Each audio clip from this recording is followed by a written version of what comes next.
Switch off your mics and good morning to all of you. Welcome to our 12th political science class. Now we have to start with the India-Pakistan conflict, second paragraph, that is on page number 74.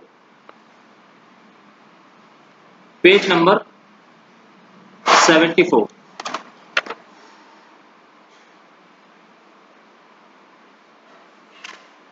Or page number 74, third paragraph it is. I think so. Second paragraph we had finished.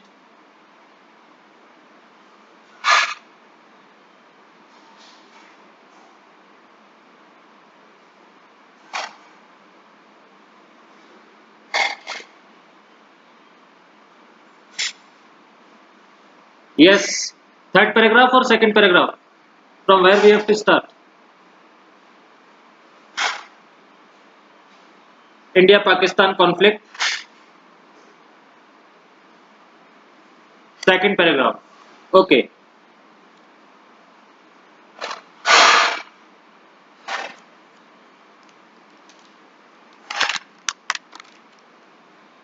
The most silent and overwhelming of these conflicts is of course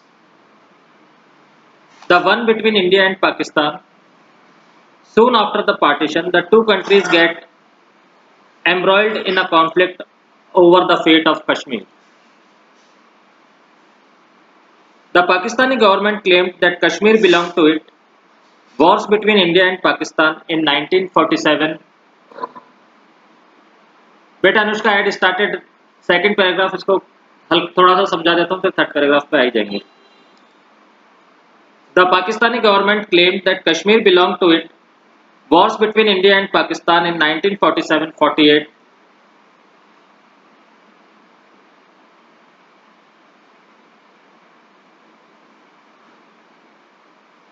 and 1965 failed to settle the matter. The 1947-48 war resulted in the division of the province into Pakistan-occupied Kashmir and the Indian province of Jammu and Kashmir divided the line of control. In 1971, India won a decisive war against Pakistan, but the Kashmir issue remained unsettled. अपन इसको पहले भी समझा चुका हूं.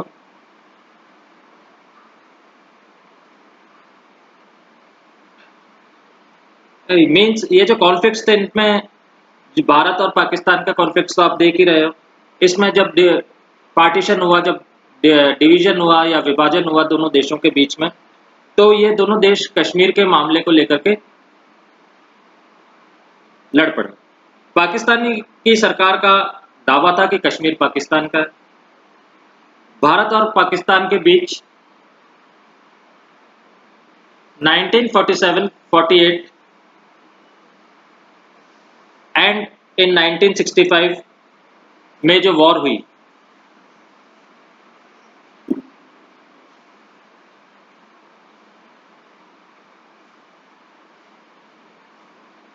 हुई 1962 के युद्ध से इस मसले का समाधान भी नहीं हुआ. 1948 जब अपना कंट्री इंडिपेंडेंट हुआ था या डिवीजन हुआ था,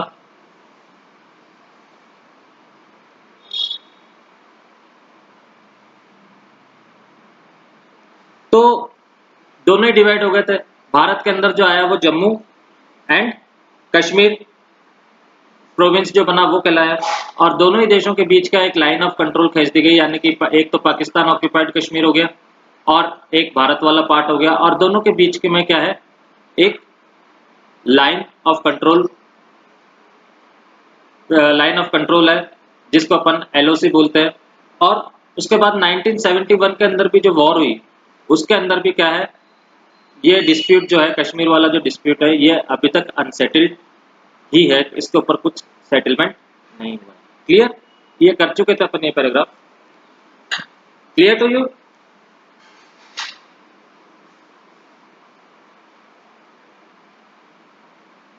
clear? Now On to the third paragraph from where we have to start.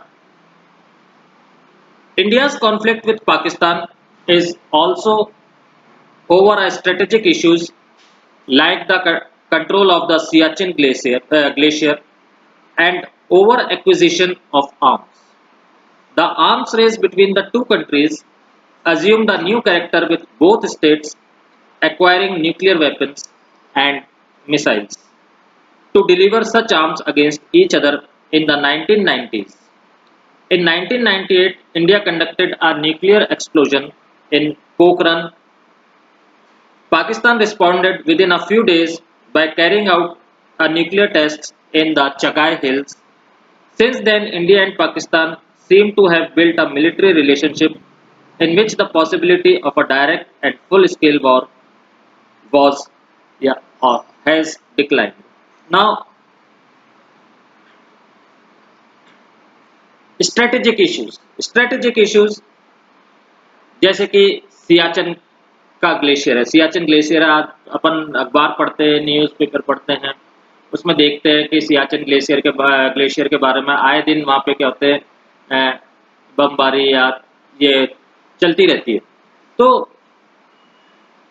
Bharat और पाकिस्तान के बीच यहाँ पे क्या है, तनातनी रहती है इस वाले एरिया के अंदर, स्ट्रेटेजिक पॉइंट ऑफ व्यू से देखे तो। और इसका एक क्या है, कई रीजन भी है इनके कि एक तो एलओसी वाला अपन ने पहला रीजन देखा, वो तो मेन रीजन है ही, ठीक है। और 1990 के पीरियड के अंदर दोनों देशों ने क्या किया, जो न्यूक्लियर वेपन थे उनको और ऐसे जो वेपन थे, एक तो न्यूक्लियर वेपन और ऐसे जो खतरनाक जो वेपन्स होते हैं उनको एक दूसरे पर दागने की क्षमता वाले मिसाइलें हासिल की। यानी कि 1990 के पीरियड के अंदर दोनों देशों ने एक दूसरे के ऊपर चलाने के लिए, मतलब बहुत अपन जिसको बोलते हैं मॉडर्न सफोस्टिकेटेड न्यूक्लियर वेपन्स दोनों ने अपने अपने जमा कर लिए या दोनों ने बना लिए। जैसे कि बताया गया है कि 1998 में इंडिया ने पोखरण में न्यूक्लियर टेस्ट किया, उसके कुछ ही दिन बाद पाकिस्तान ने चुगाई हिल्स में कर लिया न्यूक्लियर टेस्ट। इसके बाद से ऐसा लगता है कि इंडिया और पाकिस्तान एक मिलिट्री रिलेशनशिप के अंदर बंध चुके हैं और अब क्या है, सीधे युद्ध छिड़ने की संभावना कम होती है। मींस सीधे युद्ध छिड़ने की संभावना इसलिए कम हो गई है क्योंकि अगर आपके पास, जैसे मैंने आपके पास पहले भी बताया था, आपके पास 4 न्यूक्लियर वेपन है और उसके पास मान लीजिए एक ही है, उसके पास मान लीजिए एक ही, ठीक है, आपने 4 मार दाग दिए, उसके ऊपर 4 न्यूक्लियर मिसाइल्स लगा दिया, उसने एक ही छोड़ दिया, तो नुकसान तो आपका उतना ही हुआ। अब न्यूक्लियर मिसाइल्स भी क्या हैं, आज आप चाइना का टेस्ट देखते हैं, जो चाइना ने किया, जो आज के न्यूज़पेपर में दे रखा है दैनिक नवज्योति के अंदर, उसने जो न्यूक्लियर टेस्ट किया उसने पूरे भारत को कवर कर लिया एक ही मिसाइल में। आज आपका पढ़ना दैनिक नवज्योति जो न्यूज़पेपर है उसके अंदर जो चाइना ने जो न्यूक्लियर टेस्ट किया है, जो न्यूक्लियर मिसाइल, उसने पूरे इंडिया को कवर कर दिया आज के न्यूज़पेपर में। तो ये सब क्यों हुआ, क्या रीजंस है इसके पीछे? इसके पीछे रीजंस आप यही देख रहे हैं। अगर आज का आप न्यूज़पेपर भी देखते हैं, पढ़ते भी हैं, तो इंडिया का जो डिफेंस डिपार्टमेंट है उसने भी मान लिया कि चाइना अंदर घुसा हुआ है इंडिया के अंदर, या 5 मई को अंदर घुसा था और अभी तक है वो। तो ये क्या है, अब इससे क्या है, अब देखिए क्या होता है, अब सीधे युद्ध नहीं हो सकता। सीधे युद्ध में तो मालूम ही है कि दोनों को मालूम है कि अगर तू मारेगा तो मैं भी मारूंगा, बचेगा कोई भी नहीं, ना तू बच सकता है ना मैं बच सकता। तो डायरेक्ट वॉर तो हो नहीं सकती क्योंकि सभी को अपने अपने सिटीजन्स को संभालना। अपने अपने देश की रक्षा करनी है सभी को, चाहे उनकी सरकार हो, चाहे अपनी सरकार हो, चाहे किसी और देश की सरकार हो। तो डायरेक्ट वॉर होने की संभावना क्या है, इससे क्या है कि कम हो जाती है।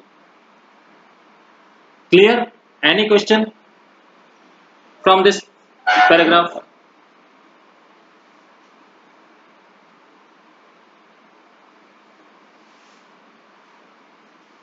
Clear Vijay Lakshmi? Anybody? Priya, then Komal, क्या नाम है उसका, मैं नाम भूल गया। जितने भी बच्चे हैं सबको क्लियर हो गया? कोई प्रॉब्लम तो नहीं है? कपिल चौधरी, यू आर, आज आपने ज्वाइन किया है, क्लियर?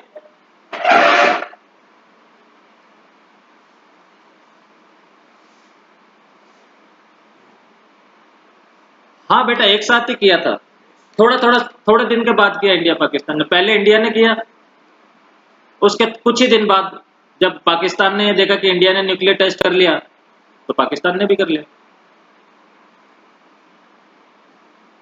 ठीक है, विद इन अ डेज लिखा हुआ है, यानी कि कुछ ही दिन बाद।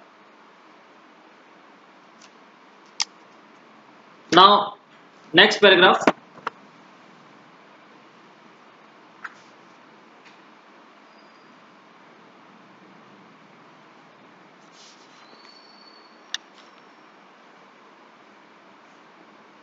हाँ, India's conflict with Pakistan is also over strategic issues like the control of the, ये तो कर लिया अपन ने, between the new, sorry, हाँ, but both the governments continue to be suspicious of each other. The Indian government has blamed the Pakistan government for using a strategy of low-key violence by helping the Kashmiri militants with arms, training, money, and protection to carry out terrorist strikes against India. The Indian government also believes that Pakistan had added the pro-Khalistan militants with arms and ammunition during the period of 1985 to 1995. Its spy agency, Inter-Services Intelligence, that is ISI, is alleged to be involved in various anti-Indian campaigns in India's northeast, operating secretly through Bangladesh and Nepal. The government of Pakistan, in turn, blames the Indian government and its security agencies for fomenting trouble in the provinces of Sindh and Baluchistan. So, here अब अपन देखते हैं कि दोनों ही देशों की सरकारें लगातार एक दूसरे को क्या किससे देखती है, संदेह की नज़र से देखती है, यानी कि डाउटफुली देखती है एक दूसरे को। इंडियन गवर्नमेंट का आरोप है कि जो पाकिस्तानी गवर्नमेंट है उसने लुके छुपे ढंग से हिंसा की रणनीति जारी रखी है, यानी कि वायलेंस की उसने जो पॉलिसी है उसको उसने जारी रखी है। और भी आरोप है कि वह जो कश्मीरी मिलिटेंट्स हैं या जो कश्मीरी उग्रवादी हैं उनको हथियार, ट्रेनिंग और धन देता है और भारत पर आतंकवादी हमले के लिए उन्हें सुरक्षा प्रदान करता है। ठीक है, इसके अलावा इंडियन गवर्नमेंट का यह भी मानना है कि पाकिस्तान ने 1985 से लेकर के 1995 का जो पीरियड था उसमें जो खालिस्तान समर्थक उग्रवादी थे उनको हथियार सप्लाई किए थे और आर्म्स एंड अम्यूनिशन मीन्स गोला बारूद भी उसने सप्लाई किया था। जो खालिस्तान वाला पार्ट है ये आप लोग पैदा भी नहीं हुए थे, बहुत टाइम पहले की बात है ये, 80 में, मेनली 80s की बात है ये। पंजाब के अंदर एक उग्रवादी, हाँ Punjab, yes very good, Punjab के अंदर एक कुछ लोग थे जो अलग कंट्री की खालिस्तान की डिमांड करने लगे और दे adopted they wanted to separate and they adopted the what we call ये अपने टेररिज्म टाइप उन्होंने अपना लिया था और they want to separate, they want their separate nation, that is was Khalistan. तो ऐसा माना जा रहा है कि पाकिस्तान ने उनको भी सपोर्ट किया था, उनको भी हथियार दिए थे, आर्म्स दिए थे और गोला बारूद भी दिया था। पाकिस्तान की जो सीक्रेट एजेंसी है ISI, that is inter services intelligence, ISI, इसको मार्क कर लीजिए, full form of ISI, inter services intelligence. ISI जो है, पर उसके ऊपर क्या है, बांग्लादेश और नेपाल, बांग्लादेश और नेपाल के जो बहुत छुपे हुए इलाके हैं, या अपन उनको अगर अपन जासूसी लैंग्वेज में बोले उनको, तो गुप्त ठिकाने जिसको बोलते हैं, ठीक है, से जो नॉर्थ ईस्ट जो अपना रीजन है, ठीक है, वहां से क्या है कि इंडिया का जो ऑपोजिशन यानी कि भारत विरोधी जो अभियान है, उनको वो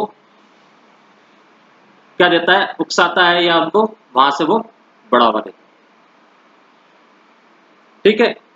इसके जवाब में, अब ये तो इंडिया का हो गया, अब पाकिस्तान का क्या जवाब है? इसके जवाब में पाकिस्तान की जो गवर्नमेंट है वो इंडियन गवर्नमेंट के ऊपर आरोप लगाती है कि इंडियन गवर्नमेंट और इंडिया की जो सीक्रेट एजेंसियां हैं, जैसे पाकिस्तान की आईएसआई होगी, जो इंडिया की जो सीक्रेट एजेंसियां हैं वो सिंध, वहां का जो सिंध प्रांत है और बलूचिस्तान प्रांत है, वहां का प्रोविंसेस जो हैं, स्टेट्स जो हैं या रीजन जो हैं, नहीं रॉ अमेरिका के बेटा, तो उनमें उन प्रोविंसेस के अंदर क्या है, समस्या को भड़काने का आरोप लगाती है। वो ये आरोप लगाती है कि इन प्रोविंसेस के अंदर इंडियन गवर्नमेंट जो है, यहाँ के नागरिकों को, जो पाकिस्तान के जो सिंध के नागरिक हैं, जो बलूचिस्तान के नागरिक हैं, उनको भड़काने का आरोप पाकिस्तानी गवर्नमेंट लगाती है। ठीक है, क्लियर, कोई प्रॉब्लम?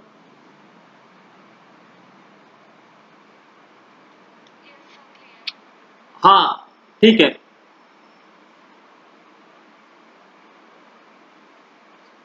चलें, क्लियर, आगे चलते हैं। आज ये वाला टॉपिक खत्म ही कर देते हैं, एक लास्ट पैराग्राफ बचा है।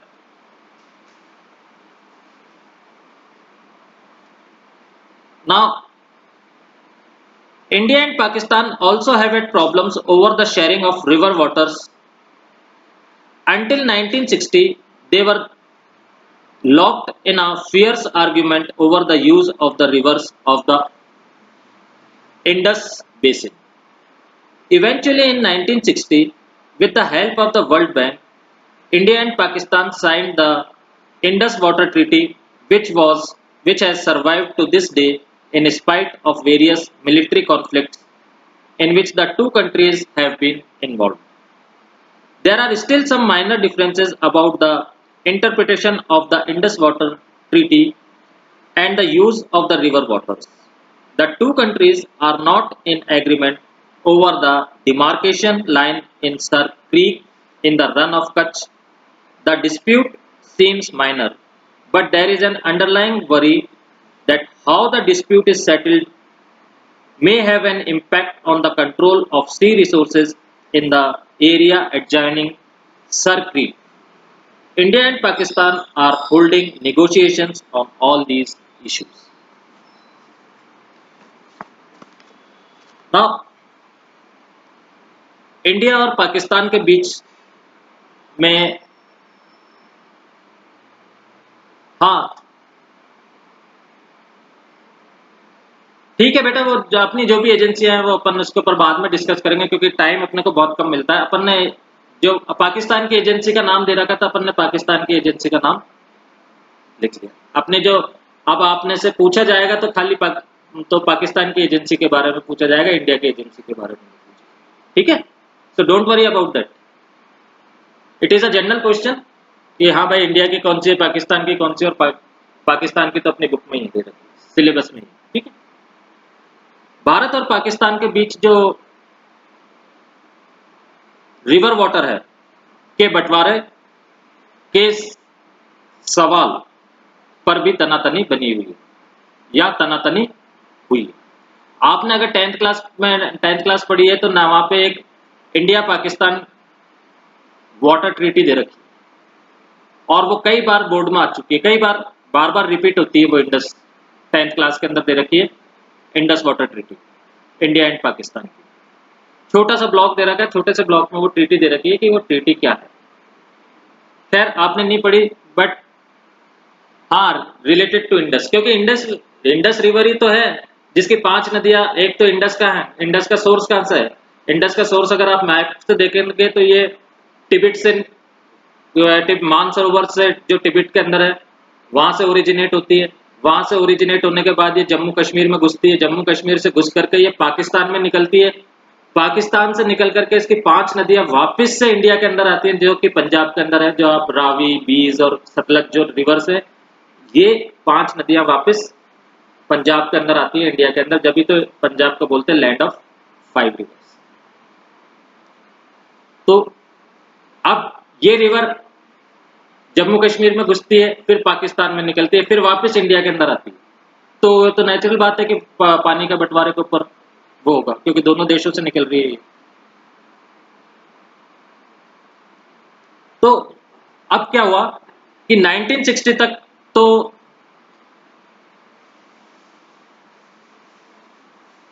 हाँ 1960 तक तो दोनों के बीच जो रिवर इंडस है के इस्तेमाल को लेकर के बहुत ज्यादा मतलब तीखे, जिसको अपन विवाद बोल सकते हैं, यानी कि एक दूसरे के ऊपर ब्लेम लगाना या करना, डिस्प्यूट करना, ये चलता रहा। अब संयोग से या अपन उसको बोल सकते हैं, इंग्लिश वर्ड जो यूज में लिया गया है, इट इज इवेंचुअली, संयोग से क्या हुआ 1916 में जो वर्ल्ड बैंक है उसकी मदद से इंडिया और पाकिस्तान ने जो Indus river Indus river water के ऊपर जो ट्रीटी की या जो एग्रीमेंट किए उसके ऊपर दस्तखत किए। बीच में वर्ल्ड बैंक ने दोनों देशों के बीच के अंदर हस्तक्षेप किया और दोनों देशों ने उसके वाटर का जो भी डिस्प्यूट था दोनों देशों ने उसके ऊपर साइन किए, एग्रीमेंट किए। और कितने इस बीच अब 1960 से लेकर के अभी तक कितने ही सैन्य संघर्ष यानी कि अपने मिलिट्री कॉन्फ्लिक्ट्स हो चुके हैं इंडिया पाकिस्तान के बीच में, पर ये ट्रीटी अभी भी कायम है, ये एग्रीमेंट अभी भी कायम है दोनों के बीच। ठीक है, हालांकि जो इंडस वाटर एग्रीमेंट है उस पर अभी भी कुछ छोटे मोटे डिस्प्यूट हो जाते हैं, बट इतना बड़ा कोई मैटर नहीं है क्योंकि 1960 के अंदर वर्ल्ड बैंक ने दोनों से दस्तखत करवा लिए थे, दोनों से एग्रीमेंट करवा लिए थे। अब छोटे मोटे डिस्प्यूट है वो तो चलते रहते हैं, बट अब कोई मेजर डिस्प्यूट इसके ऊपर नहीं। Now we move on to the Gujarat part, that is Kutch of Rann. Kutch of Rann कहाँ पे? गुजरात में। वहां पर सर क्रीक की जो सीमा रेखा यानी कि जो बॉर्डर लाइन है को लेकर दोनों देशों में मतभेद है। सर क्रीक की जो लाइन है उसको लेकर के दोनों देशों के अंदर मतभेद है, बट ये विवाद डिस्प्यूट क्या होता है कि बहुत छोटा अभी तो क्या है बहुत छोटा जान पड़ता है अपने आप को। 1 मिनट बस बेटा, 2 लाइन है मैं खत्म करा देता हूँ उसको। ठीक है, ये जो डिस्प्यूट है ये बहुत अपने को अभी ऐसा लगता है कि जैसे बहुत छोटा है। ठीक है, इस पर इससे क्या है एक बहुत बड़ी चिंता जुड़ी हुई है और वो बहुत बड़ी चिंता क्या है कि सर क्रीक के इलाके से जो रिवर के रिसोर्सेज हैं, जो रिवर रिसोर्सेज हैं, ठीक है, या सी रिसोर्सेज हैं, अगर ये सर क्रीक का मैटर सॉल्व होता है या सर क्रीक की लाइन का जो डिस्प्यूट है, जो मतभेद है, अगर वो सॉल्व करता है तो ये जो नदी के या सॉरी जो समुद्र के जो रिसोर्सेज हैं वो किसके पास कितने कितने जाएंगे, इसके ऊपर क्या है, इसके ऊपर बहुत ज्यादा डिस्प्यूट होगा। अभी तो अपने को ये छोटा सा लगता है, बट जब ये मतभेद चल रहे हैं अभी, जब तक बातों से हल निकल रहा है जब तक ठीक है, और इसको भी सॉल्व करने के लिए कई तरह की वार्ताएं या meetings continue. Clear? Any question?